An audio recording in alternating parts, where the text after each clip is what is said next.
a story. It's not just any story. It's one that a person very dear to me. So I'm really hoping that you enjoy. I will only read part of it because it's quite a long story. Not like super duper long, but it's about 20 pages. So it would take about 3 to 4 hours to read the whole thing. And I wouldn't wanna spoil it all at once.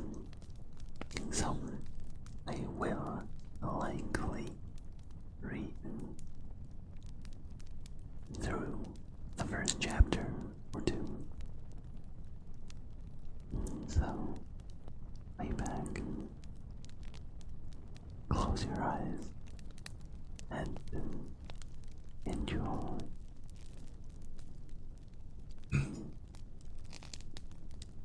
It was in a different time, in a different realm, a world profoundly similar to our own,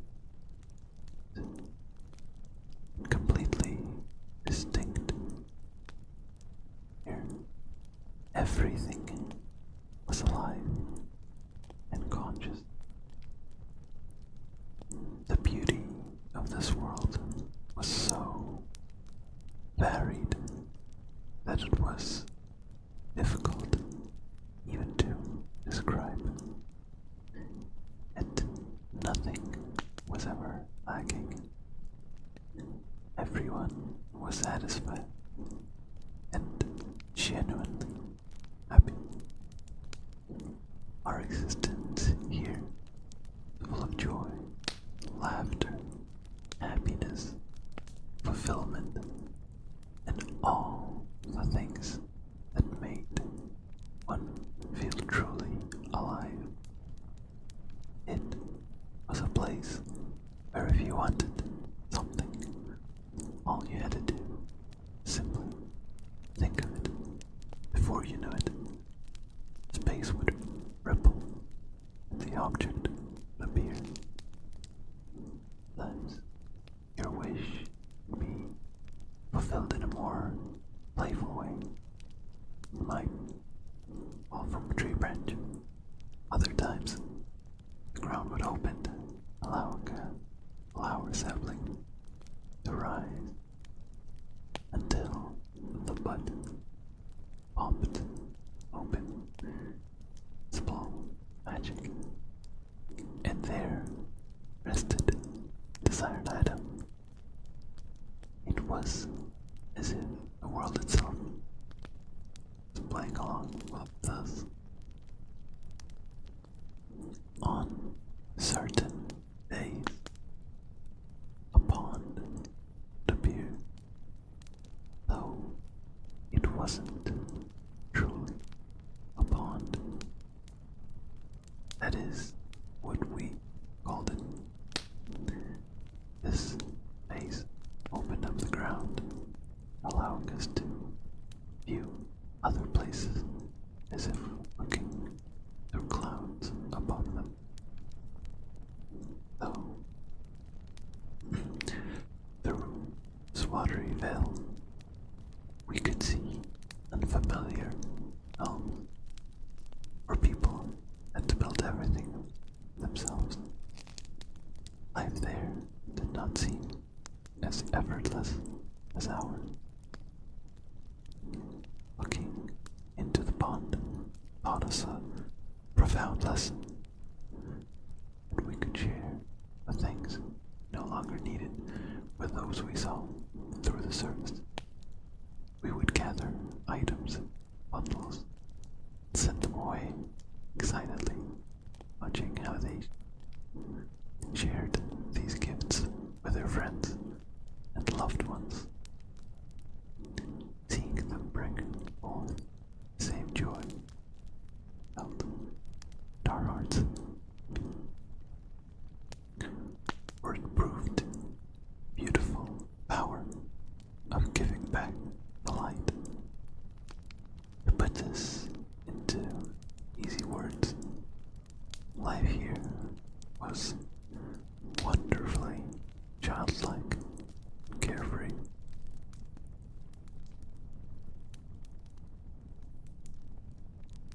Sometimes we're visited by beings from other planes, or adult-like, so we refer to them as elders. They were not necessarily old, but they were mature and incredibly wise. They would share tales about other dimensions, sometimes provide us with vital life lessons. As they were departing, they always warned us, as time goes on, you are going to grow, so you must learn to rely on logical thinking, analysis, and innovation. Once the time comes, we'll have to master all of this, and the sooner you start, the better and safer it will be. However, our childlike minds didn't truly pay attention. Only a few of us paused to ask, what exactly do they mean by that? We assumed that if we needed help, could contact them, have much trouble. Or perhaps they already knew before we had to speak. Time passed, and the elders became increasingly frequent. More and more often, the beautiful, vast skies began to be covered by darker clouds. A change so odd, because I had always been bright and clear. Delightful smiles slowly started dissipating from our faces. We would constantly wonder, why is this happening? What is causing this?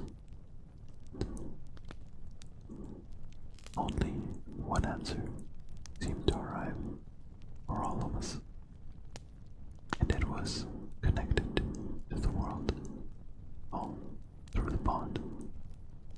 Down there, people, different people who once spent time together, smiling and laughing, were now more withdrawn, gloomy, and sad. We rarely saw small ones running with unrestrained joy, or the adults spending effortless time together. They grew distant each other, and it felt like their emotional distance spreading to us. These shifts began to affect our world. The more detached they became, the weaker, more tired, and less joyful started to feel. When the clouds fell, looked down below, we saw fragments of memories, heard snippets, conversations, and observed reflections of what was happening in the lower lands. Some days showing entire life stories, other times colorful acts designed to bring joy. But as time wore on, we saw increasingly darker and more saddening views. Eventually, we became so scared that we would wrap ourselves up in our cocoons, simply sleep, hoping to forget everything we had witnessed.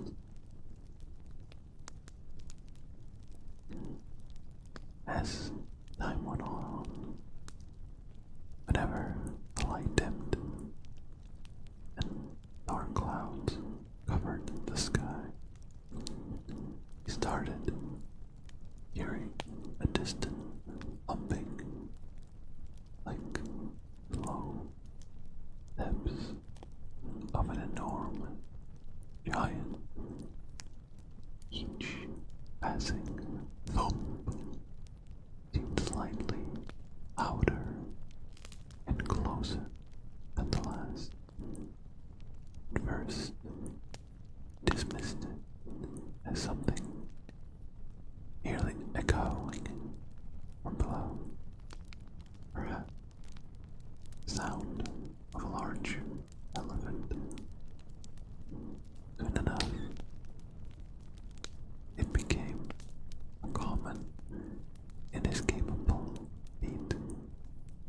darkness settled over us.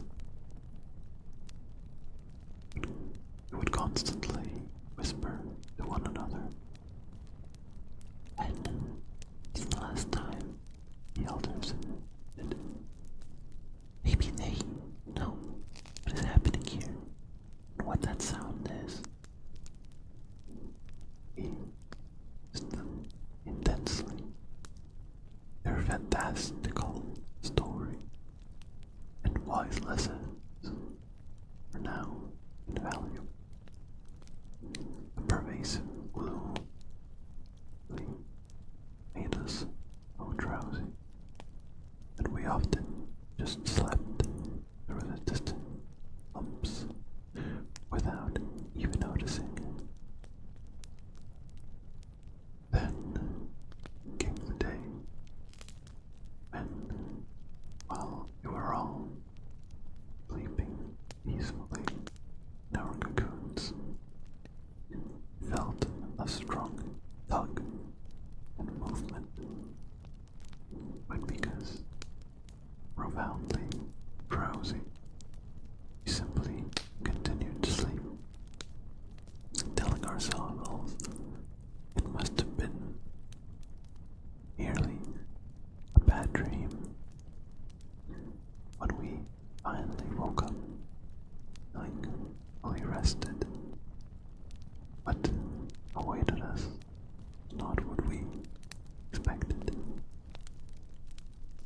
I found myself in some sort of dark room.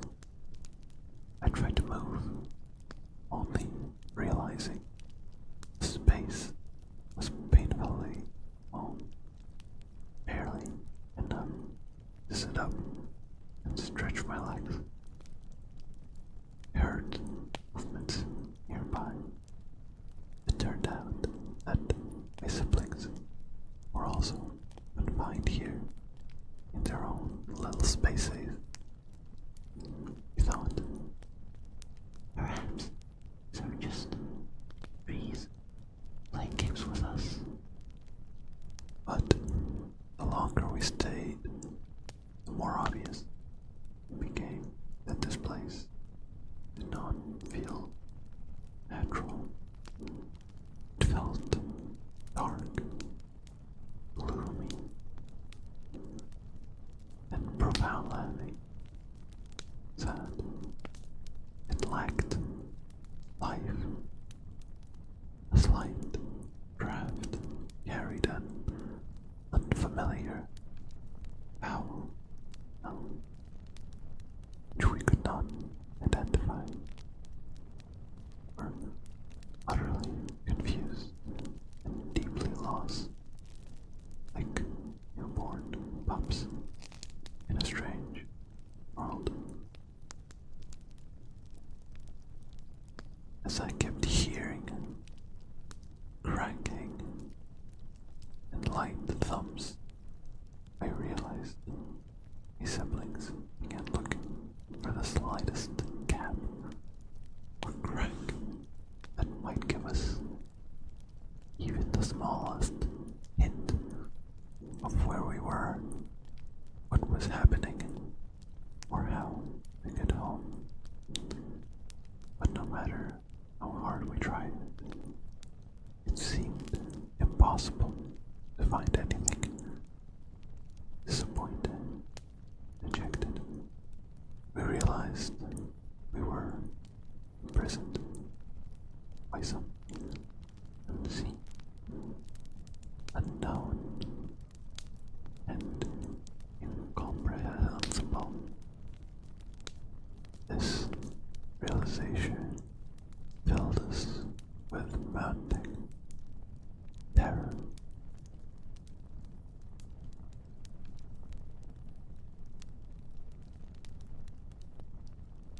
I know it's a bit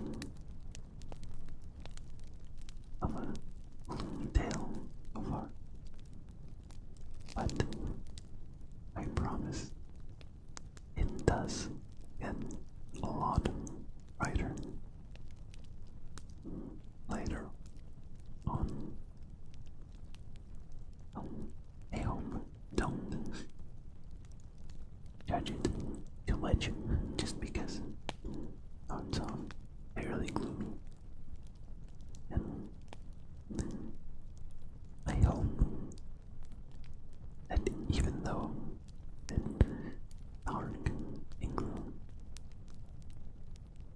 and you still liked it. So please let me know. And in the meantime, I'll give you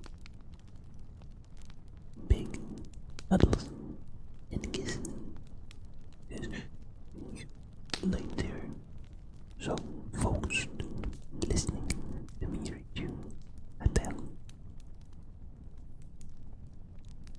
And because it's so important to my dad, I'm thankful that you guys, all of you, gave it a shot by listening to me read it for you. And today is my dad's 50th birthday. And next week, I am taking them out on a nice holiday to celebrate.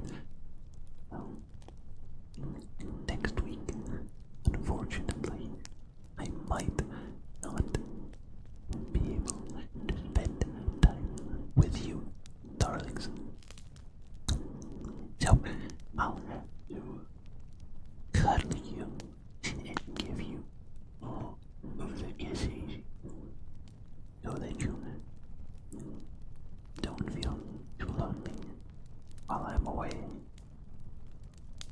So for now, come here. Go. Come here.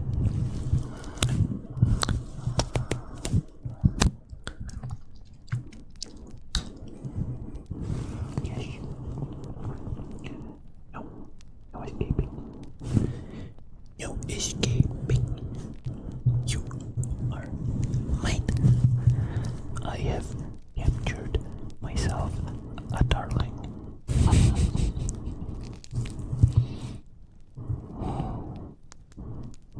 You know,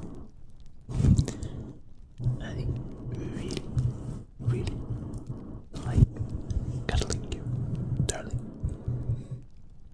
I don't know if you've ever noticed that. It would be weird if you didn't. But I also really like giving you kisses.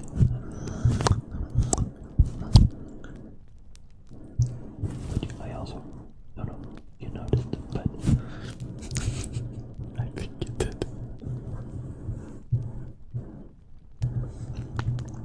But yeah, just relax. It's all closing in.